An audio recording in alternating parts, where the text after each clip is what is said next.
football dad's army, so the Premier League action continues tonight at the Amex Stadium when Man City go there to play Brighton. Can Robert deserve his men, who's being touted as the next future Man United manager, big manager? Like all the top clubs are apparently taking interest in him, but you know, can they do anything to derail Man City? Can they get a draw at least at the Amex Stadium to put a spanner in the works for them? I don't think so, really and truly, honestly thinking. I think it's going to be an easy game for Man City. I think Man City are going to go there. They know what they have to do. Liverpool losing to Everton last night in a shock defeat at Goodison Park. And, you know, Liverpool ain't failed to win at Goodison Park for a number of years. But Everton wanted it more. Everton are in trouble. They was fighting different battles, as I said earlier on in an earlier video. There was obviously Liverpool were fighting for a title and Everton are fighting for survival, and Everton wanted it more. They probably saved their season by beating Liverpool last night and also sort of, you know, making the fans and certain other people and pundits and that think that Liverpool's season is now over, even though they have won the League Cup, the Carabao Cup, they've won that already. That's in the bag for Jurgen Klopp's last hurrah. But they really wanted to have this title, and last night Liverpool didn't really turn up. So Liverpool's chances of winning the league have been diminished slightly, but I'm not writing them off because the old football gods, they curse you. They do curse you if you start making assumptions, and I don't want to make assumptions about that because Arsenal still haven't got it in the bag yet. We've still got to go away to Spurs, and that's going to be a very difficult game for us. I don't think that we're going to be able to, you know, destroy them like we did Chelsea. I think it's going to be a very, very tough game, which it always is. And there's been times when Arsenal have been the better side, and there's been times when Spurs have been the better side. Even in the days of the Invincibles, when we used to go to White Hart Lane, I don't think we beat Spurs at White Hart Lane. No, it was a 2-2 draw, wasn't it? It was a 2-2 draw that season, and that's all we needed to win the title. But, you know, Will Brighton help Arsenal by just halting Man City's title charge? No, they can't see it. Let me know what you think in the comments with that one.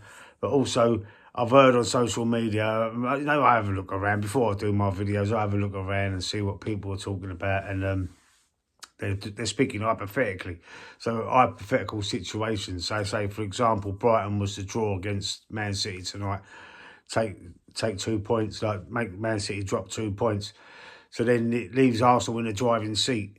So, but then Arsenal have still got to go to Spurs, and people were saying if Arsenal do get a result against Spurs, and then in the game when Man City have to go there, will Spurs roll over and essentially let Man City beat them?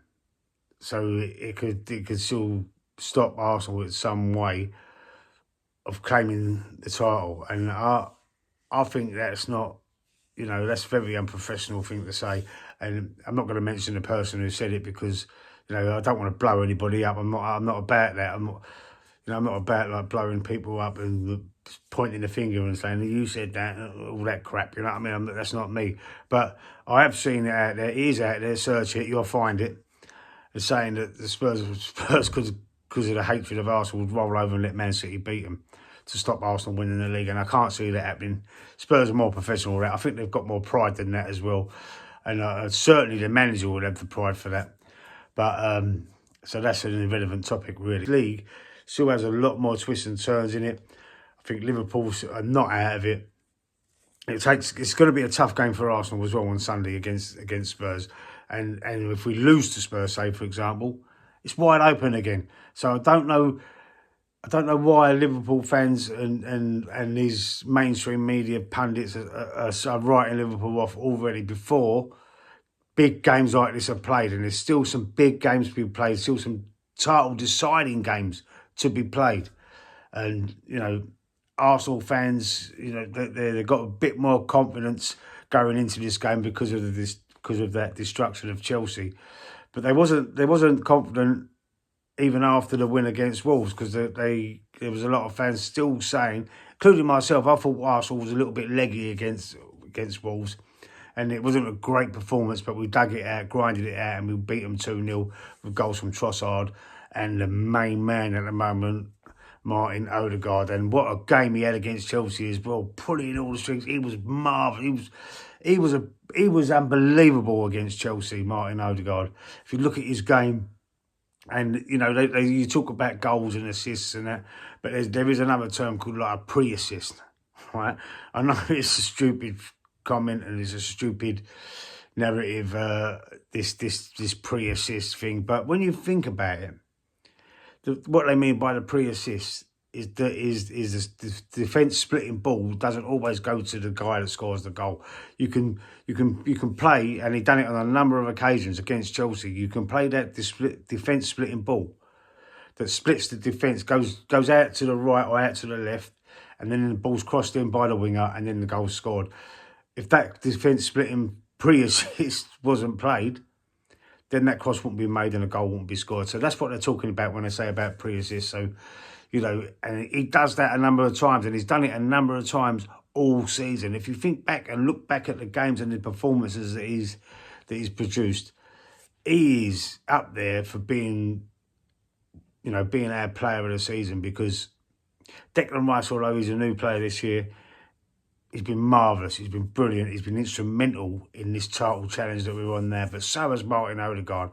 Bukayo Saka, his performances have been a little bit lacklustre.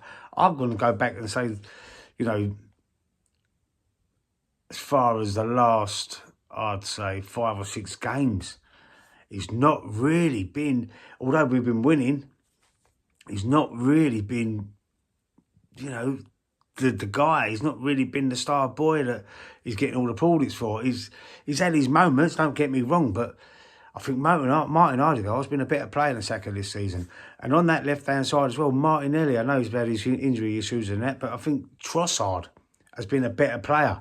Let me know what you think about that as well. There's a couple of questions there. I want some answers from the Arsenal fans, the Arsenal faithful.